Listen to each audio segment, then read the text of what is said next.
Okay, so when I was little, I had this tadpole. I had an obsession with frogs and toads.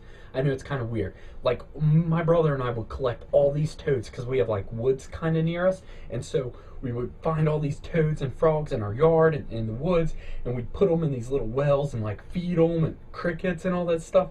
Give them water, like just real crazy, like nerdy stuff. Anyway, well, one time I bought a tadpole from a pet store, and I had one of those little clear plastic containers with a little see-through lid. You know, you pop that open to feed it. You know what I'm talking about. If you don't go to a pet store, because typically they're right there.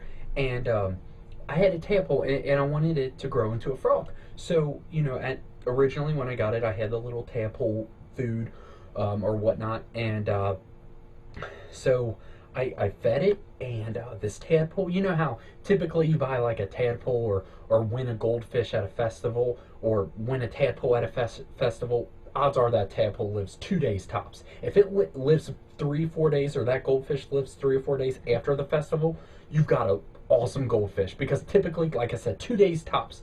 12 hours typically they're out. You guys know what I'm talking about. At least it was always for me. Anyway, so but this tadpole lived, and it lived and lived and lived, and weeks and weeks and weeks. This tadpole grew bigger and bigger and bigger, and it started growing legs and feet, and but my little container had algae growing, algae growing all around, where you couldn't even see inside the clear container anymore except from above. And so my mom, and like I said, this tadpole had legs and arms, and I was like, oh, well, I need to buy a new aquarium, the one where you can put a piece of land and have water in it. That way he can crawl out. But my mom wanted to clean the container because it was dirty.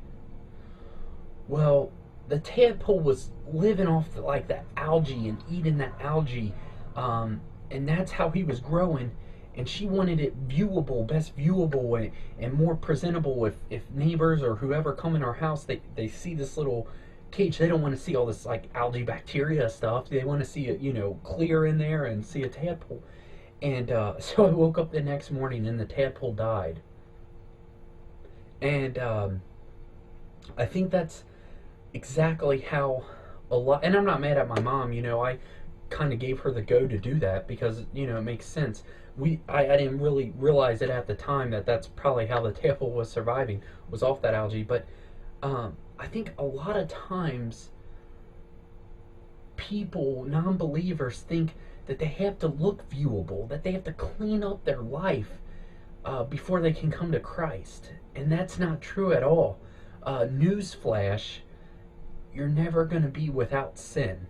Spoiler alert, I'm sorry. You're never going to completely clean up everything out of your life and then be like, well, now I'm ready. Now I'm ready to go to God. I mean, I'm totally all for, people making changes in their life, and stuff.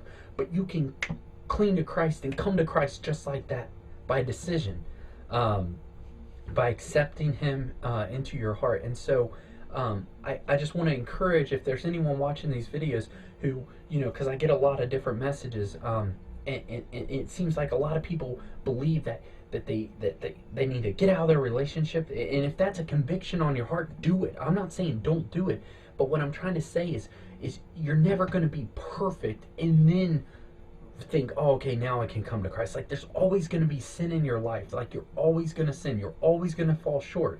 And personally, from my experiences, Satan tempts me and attacks me when I'm having on fire days for God. And what I mean is, if I start a day out right by prayer or meditating or reading His Word, and I'm having a God day, just consistently communicating with Him, I realize throughout that whole day, I was tempted worse than the day before when I wasn't in constant prayer. Because Satan does not want us to succeed. He wants to kill and destroy.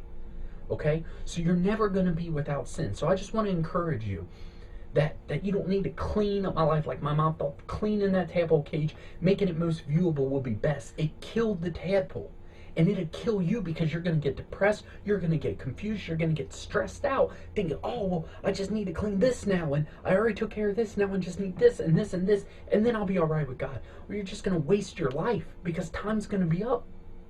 So I just want to encourage you guys to just go to Jesus. You can go to him right now, and he'll accept you no matter your past. Praise God, right? I mean, Paul used to be Saul, murdered Christians. And think about how God used Paul. Amazing ways. So your past does not matter to God because he knew about it before you were born. And he knows about your future. Go to Jesus.